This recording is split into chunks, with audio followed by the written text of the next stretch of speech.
वो घर श्मशान है जिसमें प्रभु चर्चा न हो। आज का मानव इतना व्यस्त है कि चाह कर भी भजन के लिए समय नहीं निकाल पाता। ऐसी परिस्थिति में गीता का संदेश कर्ण कुहरों तक पहुंच भर जाए तो परम श्रेय और समृद्धि के संस्कारों का बीजारोपण हो जाता है। भगवान की वाणी के इन कैसेटों से दिन भर उस परम प्रभु का स्मरण बना रहेगा और यही भजन की आधारशिला है।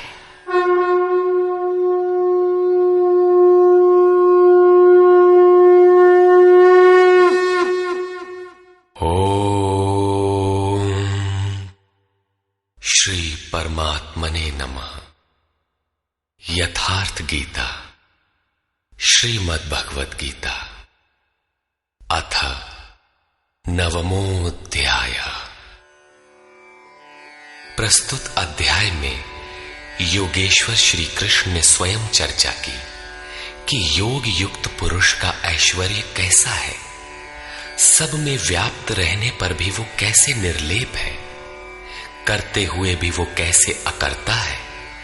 उस पुरुष के स्वभाव एवं प्रभाव पर प्रकाश डाला। योग को आचरण में ढालने पर आने वाले देवतादिक विघ्नों से सतर्क किया और उस पुरुष के शरण होने पर बल दिया। श्री भगवान उवाच।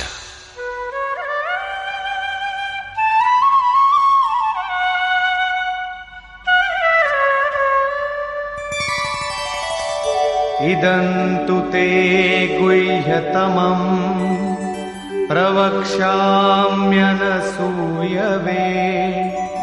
ज्ञानं विज्ञानसहितं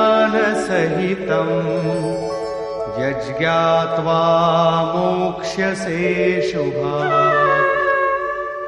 योगेश्वर श्री कृष्ण ने कहा, अर्जुन, असूया अर्थात डाह ईर्ष्या रहित तेरे लिए मैं इस परम गोपनीय ज्ञान को विज्ञान सहित कहूंगा, अर्थात प्राप्ति के पश्चात महापुरुष की रहनी के साथ कहूंगा कि कैसे वो महापुरुष सर्वत्र एक साथ कर्म करता है, कैसे वो जागृति प्रदान करता है, रथी बनकर आत्मा के साथ कैसे सदैव रहता है।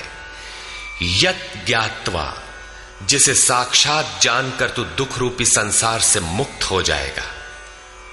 वो ज्ञान कैसा है, इस पर कहते हैं, राजविद्या राजगुह्यं पवित्रमिदमुत्तमम् प्रत्यक्षावगमं धर्म्यं सुसुखं कर्तुमव्ययम्। विज्ञान से संयुक्त ये ज्ञान सभी विद्याओं का राजा है। विद्या का अर्थ भाषा ज्ञान अथवा शिक्षा नहीं है। विद्या ही का ब्रह्म गति प्रदाया सा विद्या या विमुक्तये। विद्या उसे कहते हैं कि जिसके पास आए उसे उठाकर ब्रह्म पथ पर चलाते हुए मोक्ष प्रदान कर दे। यदि रास्ते में रिद्धियों सिद्धियों अथवा प्रकृति में कहीं उलझ गया तो सिद्ध है कि अविद्या सफल हो गई। वो विद्या नहीं है। ये राजविद्या ऐसी है जो निश्चित कल्याण करने वाली है। ये सभी गोपनीयों का राजा है। अविद्या और विद्या के अवगुंठन का अनावरण होने पर योग युक्तता के पश्चात ही इससे मिलन होता है। ये अति पवित्र, उत्तम और प्रत्यक्ष फल वाला है। इधर करो उधर लो, ऐसा प्रत्यक्ष फल वाला है।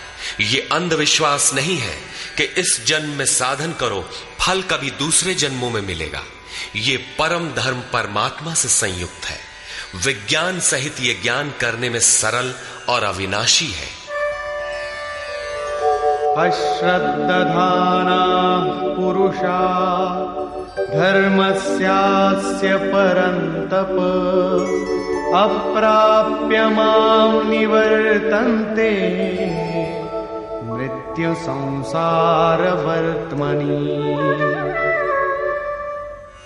परंतप अर्जुन, इस धर्म में अर्थात जिसका थोड़ा भी साधन करने पर विनाश नहीं होता, श्रद्धा रहित पुरुष मुझे प्राप्त न होकर संसार क्षेत्र में भ्रमण करता ही रहता है। अतः श्रद्धा अनिवार्य है। क्या आप संसार से परे हैं? इस पर कहते हैं, मया ततमिदं सर्वं जगदव्यक्तमूर्तिना मत्स्थानि सर्वभूतानि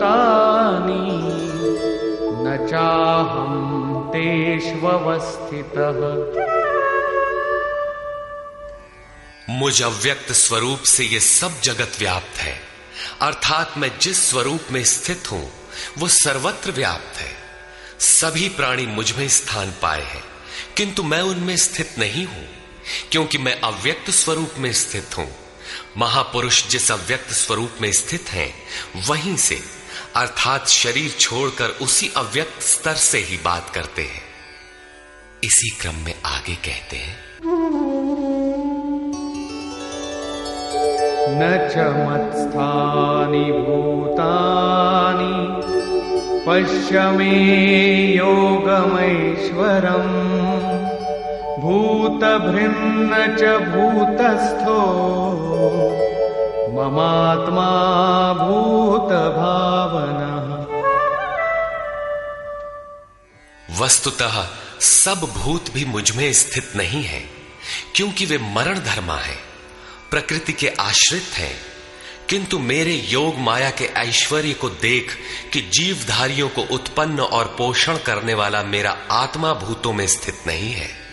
मैं आत्म स्वरूप हूं, इसलिए मैं उन भूतों में स्थित नहीं हूं। यही योग का प्रभाव है। इसको स्पष्ट करने के लिए योगेश्वर श्री कृष्ण दृष्टांत देते हैं। यथाकाशस्थितो नित्यं वायु सर्वत्र गो महान् तथा सर्वाणि भूतानि मत्स्थानीत्युपधारय। जैसे आकाश में ही उत्पन्न होने वाला महान वायु आकाश में सदैव स्थित है, किंतु उसे मलिन नहीं कर पाता, ठीक वैसे ही संपूर्ण भूत मुझ में स्थित है, ऐसा जान। ठीक इसी प्रकार मैं आकाशवत निर्लेप हूं, वे मुझे मलिन नहीं कर पाते। प्रश्न पूरा हुआ।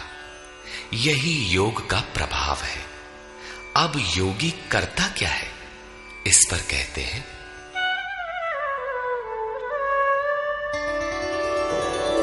सर्वभूतानि कौन्तेय प्रकृतिं यान्ति मामिकाम् कल्पक्षये पुनस्तानि कल्पादौ